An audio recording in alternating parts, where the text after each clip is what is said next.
Hello viewers, இன்னைக்கு நம்ம பார்க்க போறது ஒன் பீஸ் எபிசோட் 580 பார்ட் 2.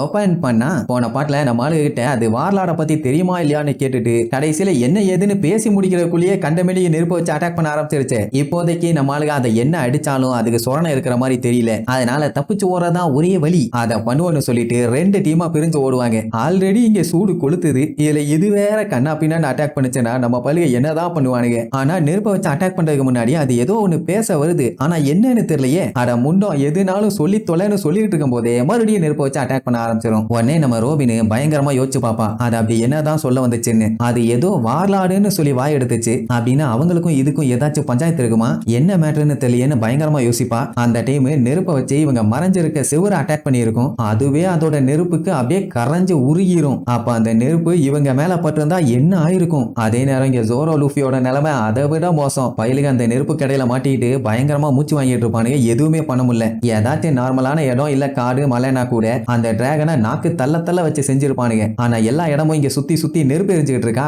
அதனால பயல்களால எதுவுமே பண்ண முடியல. அந்த டிராகன் இவனுங்க எங்க போனானுங்கன்னு சொல்லி அப்படியே சுத்தி சுத்தி தேடிட்டு இருக்கும். உடனே ஜோரோ அந்த டிராகனை ஏங்கிட்ட விட்டு லூஃபி, நான் அதை பாத்துக்கிறேன், இந்த டைம் நான் அதை போடல ஏல இனிமேட்டு அது வாயவே திறக்க கூடாதுமா. லூஃபியும் சரி ஓகேன்னு சொல்லிட்டு, ஆனா ஃபர்ஸ்ட் நான் தான் அதை காலி பண்ணுவேன்னு பய செவுரை இழுத்து புடிச்சு சும்மா சல்லுன்னு அந்த டிராகனை நோக்கி பாஞ்சு போவான். அப்படி போனவே அந்த டிராகனோட கழுத்தை பிடிப்பான். அது பாத்துரும். உடனே அது ஃபயர் யூஸ் பண்ணி லூஃபி அட்டாக் பண்ணும். நல்ல வேளை ஜஸ்ட்ல எஸ்கேப் ஆயிடுவான். அப்படி எஸ்கேப் ஆனவன் அதோட பாடியில போய் உட்காந்துக்குவானா. அதுவுமே பயங்கர சூடா தான் இருக்குது. அந்த டைம் பார்த்தா மேல டொப்பு டொப்பு டொப்பு டொப்புன்னு ஏதோ ஒரு சவுண்டு. என்னன்னு பார்த்தா ஏதோ ஒரு மூதேவி அங்க மல்லாக்கப்படுத்திக்கிட்டு என்ன இந்த இடம் மட்டும் கூலா இருக்குதுன்னு காலை போட்டு தட்டுன்னு தட்டிட்டு இருப்பான். என்ன இது வினோதமா இருக்குன்னு போய் பார்த்தா அவன் டிராகனோட பாடிக்குள்ள மாட்டிட்டு இருக்கான். உள்ளுக்குள்ள கூலிங்கா இருக்காமா. லூஃபி போய் அப்படியே தொட்டு பாப்பானா, எவன்டா அது கிச்சு கிச்சு மூட்டிட்டு இருக்கிறது, கொஞ்ச நேரம் பேசாம இருக்கடாமா. ஆனா லூஃபி அடுத்தடுத்து குத்தி விளையாண்ட உடனே கொஞ்ச நேரம் பேசாம இருக்கடான்னு காண்டாயி கத்திடுவான். உடனே லூஃபி மத்தவங்க எல்லாத்துக்குமே இன்ஃபார்ம் பண்ணுவான், ஓய் நான் சொன்னா நம்ப மாட்டீங்க, இந்த டிராகனோட பாடியில எவனோ ஸ்டக் ஆகி மாட்டிட்டு இருக்கான், அவனால வெளியில வர முடியல போலமா.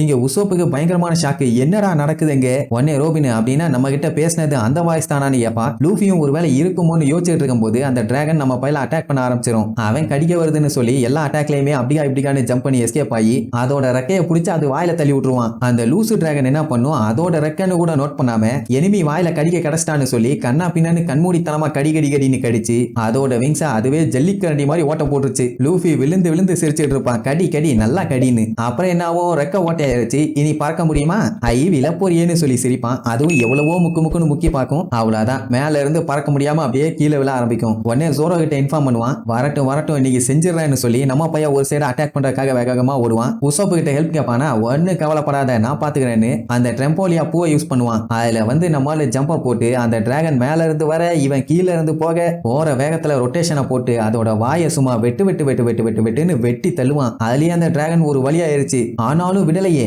ஒன் ஸ்வார்டு லயன் ஸ்ட்ரைக்குன்னு ஒரு போடு, அவ்வளவுதான் அந்த டிராகனோட தலையே தனியா துண்டாயிரும். அப்படி ஒரு போடு போட்டிருக்கான். உடனே நம்மளுக்கு செம ஹாப்பி, ஏன்னா இருந்த பஞ்சாயத்தை சால்வ் பண்ணியாச்சுல்ல. கீழே வில இவனுங்க பிளானிங்க பாருங்க, இந்த டிராகனை கிரில் பண்ணி சாப்பிடலான்னு. அதுவும் இந்த ஐலாண்ட்ல எரிஞ்சுட்டு இருக்கே நெருப்பு, அதை யூஸ் பண்ணியே கிரில் பண்ணிடலான்னு வேற ஐடியா. வயலுக்கு கீழே விழ போறானுல்ல. ரோபின் அவளுல சேஃப்டியா கையை யூஸ் பண்ணி பிடிச்சுக்குவா. சோ இப்ப பஞ்சாயத்து ஓவர், டிராகன் காலி. அதே நேரம் ஷிப்பை காட்டுறாங்க. அங்க நம்ம சஞ்சி வெரைட்டியா குக் பண்ணிட்டு வெளியில வந்து பார்த்தா எல்லாருமே மயக்கம் போட்டு கிடப்பாங்க. ஏன்னா போன பாட்டுல கப்பல்ல ஏறினானுங்களே, அவனுங்க பார்த்த வேலை தான் இது. என்ன நடக்குது ஏதோ சரியில்லையேன்னு சுத்தி முத்தி பார்க்கும்போது அந்த மயக்கம் வர வைக்கிற கேஸ் நம்மால மூக்கலையுமே லைட்டா ஏறுமா. அப்படியே கேராயி மயங்க போவான். ஆனா உசாராயிட்டான். ஐயோ இது ஸ்லீப்பிங் கேஸ் ஆச்சு. இந்த மாதிரி நியூ வேர்ல்டுல என்ன நேச்சுரலா கிரியேட் ஆகுமா, இல்ல யாராச்சும் கப்பலுக்குள்ள என்டர் ஆயிட்டாங்களா, ஒன்னும் புரியலையேன்னு சொல்லிட்டு நம்ம சஞ்சய் என்ன பண்ணுவான், இந்த மேட்டரை உடனே மத்தவங்க எல்லாத்திட்டையும் இன்ஃபார்ம் பண்ணணும்னு நேரா போன் கிட்ட போவான். அவனால முடியல, தலை பயங்கரமா சுத்துது, மயக்கமா வருது. முக்கி கிட்டக வரைக்கும் போயிட்டான். ஆனா அதுக்குள்ள மயங்கிடுவான். அதே நேரம் இங்க வெளியில காட்டுறாங்க, கப்பலுக்குள்ள 1-2 பேர் தான் வந்திருக்காங்கன்னு பார்த்தா ஒரு பெரிய கூட்டமே வந்திருக்குது. எல்லாம் பயங்கரமா சூட்டெல்லாம் போட்டிருக்கானுங்க. வந்தவனுங்க அலையக்கா சஞ்சையும் தூக்கி கொண்டு போய் வெளியில போட்டு எல்லாத்தையுமே செக் பண்ணுவானுங்க. 2 ஹியூமன், ஒரு சைபார்க்கு, ஒரு பெட்டு. அந்த கூட்டத்தோட தலைவன் எல்லாத்தையும் ஒன்னா வச்சு கட்டி போடுங்க. நல்ல வேலை இவங்க பயிரட்டுங்க, இவங்க மிஸ் ஆனாங்கன்னா கண்டிப்பா இவங்களை கேட்க யாரும் வரமாட்டாங்க அப்படின்னு சொல்லும் போதே நம்மளுக்கு அத்தனை பேரையுமே எல்லாத்தையுமே கட்டி அலையாக்கா தூக்கி வச்சிருப்பானுங்க. அதுலயும் அந்த 4 பேர்த்த தான் கன்சிடர் பண்ணிருக்காங்களே தவிர ப்ரூக்க கண்டுகிட்ட மாதிரியே இல்ல. அவனை ஏதோ பொம்மைன்னு நினைச்சிட்டாங்க போல. இவங்க எல்லாத்தையும் நம்ம மாஸ்டர்கிட்ட கொண்டு போயிடலான்னு சொல்லிட்டு அப்படியே வில்லத்தனமா அந்த தீவை பார்த்து லுக்கூறதோட இந்த எபிசோடுக்கு எண்டு கார்டு போட்டு முடிக்கிறாங்க.